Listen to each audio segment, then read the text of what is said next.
The BMR front and rear adjustable sway bar kit will be an excellent choice for the S550 owners out there who want to dramatically reduce the body roll and alter the understeer or oversteer characteristics of the car for the mid $400 price point.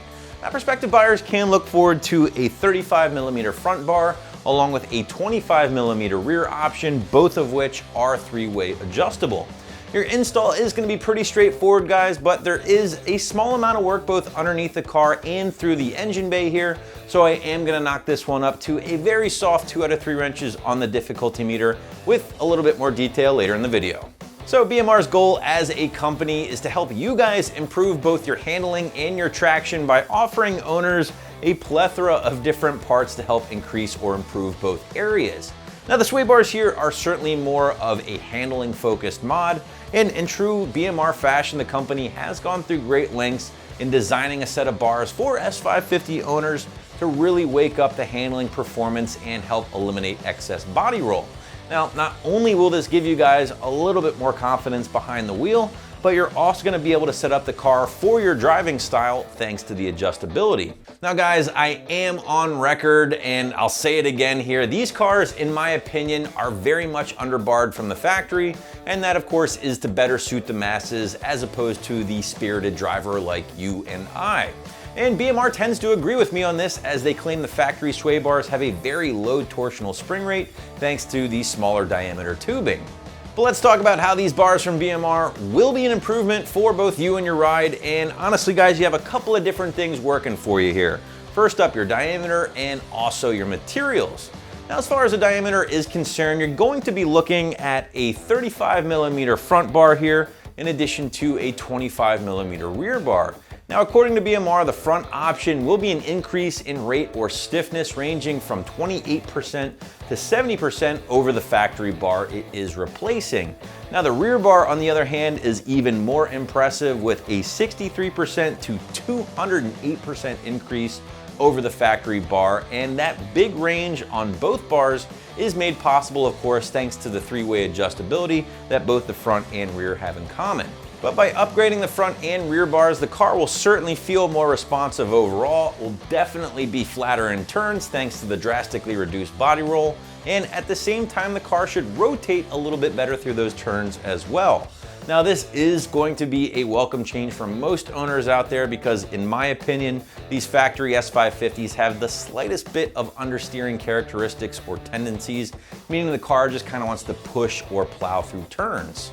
But with the bigger bars like the options we have here from BMR, you're going to experience more of a neutral balance with the car and maybe even experience a little bit of oversteer depending on how you set these bars up. Now, this just is simply accomplished by moving your end link to one of the 3 respective holes here on each bar, essentially softening or stiffening the bar in the process.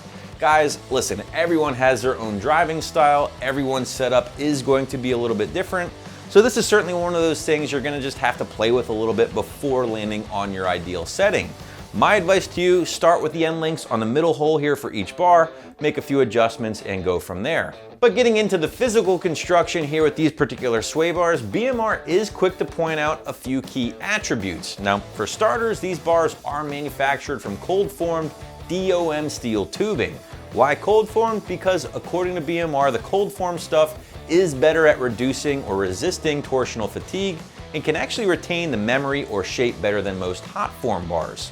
Now, the bars themselves are actually hollow, which does make for a strong bar overall, but one that won't add a ton of weight to your S550. Now, both bars do include their own dedicated brackets, as you can see right here, and loaded with an 88 durometer polyurethane bushing to be exact, which will help reduce deflection or movement far better than the soft rubber factory bushings. Finally, guys, and not nearly as important, you'll notice we do have these things obviously in red here on the table with me for this video, but BMR does also offer these things in their signature hammer tone finish as well, and you can find those on the site if you are interested. But what do you say we switch gears real quick here and talk about the install? And again, guys, this isn't exactly the hardest job in the world, but since there is some work involved underneath the rear of the car, in addition to some work involved to get the front in place, I am gonna knock this one up to a relatively soft 2 out of 3 wrenches on the old difficulty meter here. And tool-wise, you're gonna wanna consider a socket set in addition to a few Allen keys, number of extensions to help you get some bolts through the engine bay, some open-ended wrenches, and then last but not least, obviously a way to get the car in the air slightly. Lift would be the preferred method, of course, but you can always do jack and jack stands or race ramps if you have access. Getting started, get the car up in the air and pop those front wheels off to give you better access to those front end links. At this point, you can remove those end links and hit the front sway bar brackets, which I like to do through the engine bay. To do so, just chain a few extensions together or hit them through the wheel wells, whatever is easiest for you. With the brackets removed, go ahead and fish out that factory front sway bar and fish in the new BMR option in its place. You might want to have a buddy help you kind of work its way through its engine bay. Now reinstall the new brackets from BMR in addition to your end links, reinstall the front wheels, grease those front bushings, and the front is completely wrapped up. Now in my opinion, the rear bar is definitely the easier of the two, but go ahead and disconnect those rear sway bar end links, remove the brackets, and remove the factory bar from the car. Reinstall the new BMR 25mm option in its place in reverse order, and your installation is complete. The BMR front and rear adjustable sway bar kit is going to be a great choice again for the S550 owners out there who are interested in dramatically improving their handling, and you can find your set right here at AmericanMuscle.com.